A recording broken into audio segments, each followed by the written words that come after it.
म्हणजे CM24 live news पाहण्यासाठी like व सबस्क्राइब करून बेल आयकॉन दाबा। CM24 लाईव्ह न्यूज मध्ये आपलं स्वागत आहे। पाहूया आजच्या काही ठळक घडामोडी। सर्वांना सप्रेम जय शिवा जय बहुजन। लोहा कंधार विधानसभा मतदारसंघातील तमाम सेवा जनशक्ती पार्टीचे पदाधिकारी कार्यकर्ते आणि कट्टर मावळे यांच्या सहित मतदार बंधू भगिनींना मी नम्र आवाहन करू इच्छितो की आज आपली मतमोजणी सुरुवात आहे, परंतु ज्या पद्धतीनं बूथवर मत पडलेले दिसतायत त्यावरून प्रताप चिखलीकर यांनी 100% EVM मशीन मॅनेजमेंट केलेला आहे हे सिद्ध होत आहे। त्याचा मी पहिल्यांदा इलेक्शन कमिशन सह या उमेदवाराचा जाहीर निषेध करतो आणि मी सेवा जनशक्ती पार्टीचा उमेदवार म्हणून मतदारसंघामध्ये जिल्हा परिषद सर्कलला जे मेळावे घेतले त्या एका मेळाव्यात 5-5 हजार कार्यकर्ते आहेत। 5000 कार्यकर्ते एका मेळाव्यात जर आहेत जिल्हा परिषद सर्कलच्या, तर 9 सर्कल आहेत, 45,000 कार्यकर्ते आहेत, त्यांच्या घरी 4 मत जरी धरले तर 1 लाखापेक्षा जास्त मतदान होत आहे।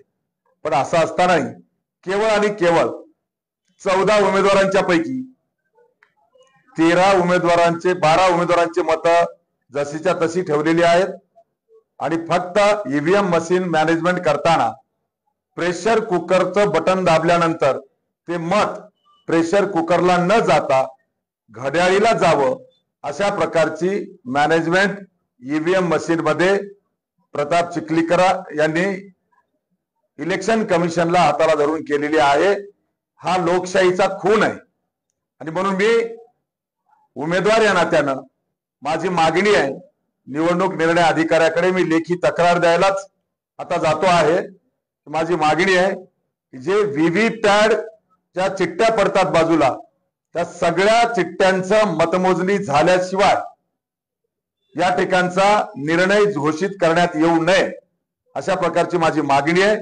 किंवा यातून जर काही जनतेचा प्रक्षोभ जर उसळला आणि त्यातून काही कायदा सुव्यवस्थेचा प्रश्न निर्माण झाला, विपरीत घडलं, तर उमेदवार म्हणून मनोहर धोंडेची कुठलीही जबाबदारी राहणार नाही याची कृपया प्रशासनाने दखल घ्यावी आणि निवडणूक निर्णय अधिकाऱ्यांनी घोषित करू नये।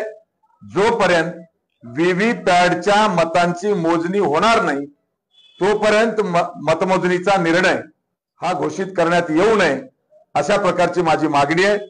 त्याचबरोबर मी स्वतः मतमोजणीच्या केंद्रावरती होतो। जवळपास EVM मशीन 50% पेक्षा जास्त EVM मशीन ह्या आता चार्जिंग मोजलं तर 99% चार्ज आहे।